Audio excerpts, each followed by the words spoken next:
this other person in order to stretch it and make it, better. It's got to take people from uncomfortable places, but at the end of that discomfort, I should be better for it. So they seek out mentors because ultimately they're like, look, I want to be better. I know that by myself I can only get to a certain level, but with a mentor, they can help me dive into areas that I probably would have avoided because by myself I'm like, oh, that's uncomfortable, I'm going to move on. But to be challenged to go into that discomfort and encouraged and cultivated and, depending on the level of provocation, that's needed, boom, now I just leveled up.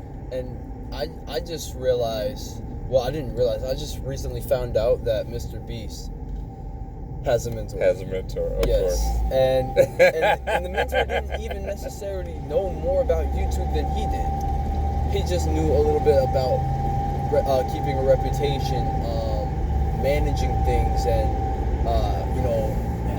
having a healthy public figure and outlook. So basically, kind of like me, I don't know YouTube per se. I know, some things about it. You've definitely made that your business, and I think that's dope. You're studying it, you're learning it. But there's things that I've been able to add to what you're doing just basically by adding to you, and therefore it makes you better in all the things that you do. And because you know how people work, I'm pretty good at that. You're good at rapport. You're good at networking and establishing healthy relationships. Yes. And if I didn't have some of the key principles you taught me, then the direction of my channel would have been, I think it would have for a long time would have just been clout chasing, and it wouldn't have been building a healthy audience, and so it wouldn't have been purpose driven either, because the best way to make it relevant is to make it about you. Right. The connection with you. As we've been saying, your vibe attracts your tribe. Who are your people? I remember having multiple conversations with you where it's like, man, I'm not sure if I should keep, doing this. Yeah, you were almost gonna quit at one point. Yeah, because I just wasn't sure if it was gonna work. And but you just basically told me the importance of who I was and how I have so much value to provide, and I think that was the thing that kept me, a bunch of other factors, of course, but that kept you looking for, yes, looking for ways to basically take the value that I had and translate it so that the world could appreciate it. Yeah.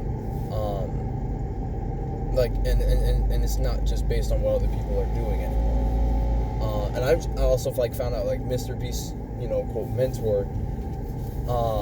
Mr. Beast was gonna there's this huge thing. I don't remember what it was, but basically something else was starting up, and there was an opportunity to win a lot of money in that thing. But it was something related to gambling, and I'd something like an NFT, but it wasn't NFTs, but I forgot what it was. And him and a lot of other YouTubers were thinking about getting involved in it because people it was going to make a lot of money. So Mr. Beast was like, yo, if we do this, then we'll be able to do giveaway videos with the money and stuff, and the title's going to get a lot of attention because this is trending right now. And then he basically just sat and had a conversation with Jimmy, Mr. Beast. Yes. And he said, okay, well, we're, that's not the type of stuff we want to promote because we don't really want to promote gambling and, risk taking and, in that way. Living on the edge, kind of like Logan Paul and whatnot. Yeah, that's not consistent with your brand. Right. And Jake Paul and a lot of other YouTubers then did that. They went the approach, they got the money from it, but they got a lot of backlash afterward because of them getting involved with that trend. And so basically there's he says there's multiple, almost every other week there's a sigh of relief for a decision that they didn't make. Yeah. And he says that Jimmy, like, he's learned a lot, like, in a very short time frame, but he's still learning to that day. Like, yeah. And so, even like I feel like even if you're the best in your industry, like I feel like Jimmy, last 2020, Mr. Beast was the most watched YouTuber, second to, I think K-pop or something, and they don't even post that often. But 2021's data hasn't even come up with, and 2021 is when Mr. Beast launched, like, multiple other channels. So he's so his original fan base is just branching out into all the other channels, and he's launched Mr. Beast in Espanol, and that's doing really well. And that just got 13 million subscribers, in 2021. So, and that's a whole entirely like different audience, and he's already still pulling like huge numbers on every video he posts from videos that he made 2 years ago. That's crazy. So yeah, so that like he could be called the best YouTuber, and he's still constantly learning how to be a better YouTuber by other YouTubers, and so it's being like a learner. Yeah. And real quick, speaking of, so we got to go up to Wiregrass. Probably should have made that a priority yesterday since you didn't go to school. I didn't think about it because we were both busy, but I did call and find out who the person was that I needed to talk to. Mm-hmm. And essentially, actually, I did need to call back. They gave me number. Anyway, if you are still interested in testing out, I'm assuming you want to finish this school year. Not really. You're like just over it, huh? Oof. So I'm saying, think of the social aspect as well. So it's easy to just say, "Oh, I'm sick of dealing with the teachers and the." It's not even that. It's just like, how much further can I take VECA? You literally have you got 3 semesters and you're done. Yep. With a big break in between, which is summer. And you get a recharge, get annoyed when the countdown begins, and go back and do it again. 1, 2, and you're done. I'm not saying it's easy. I'm just saying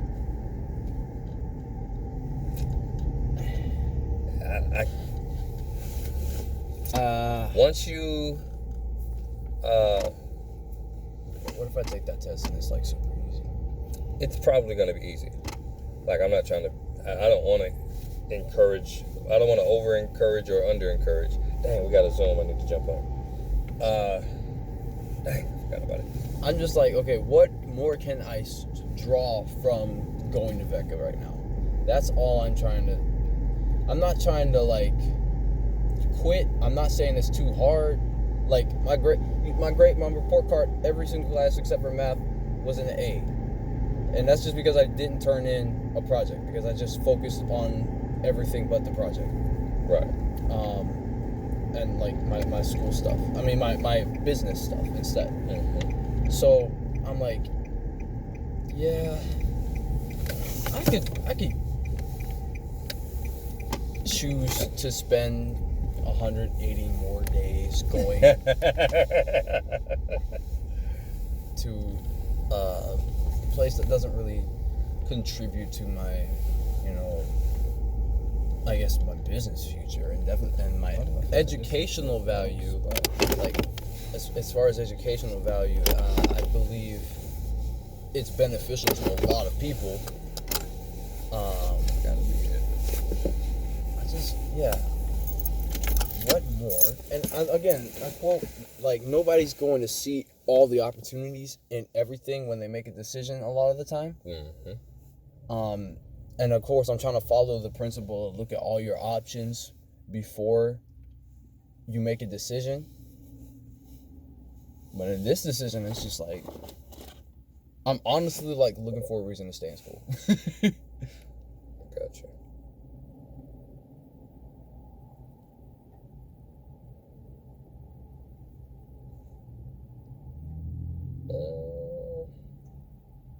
Pretty sure this should be.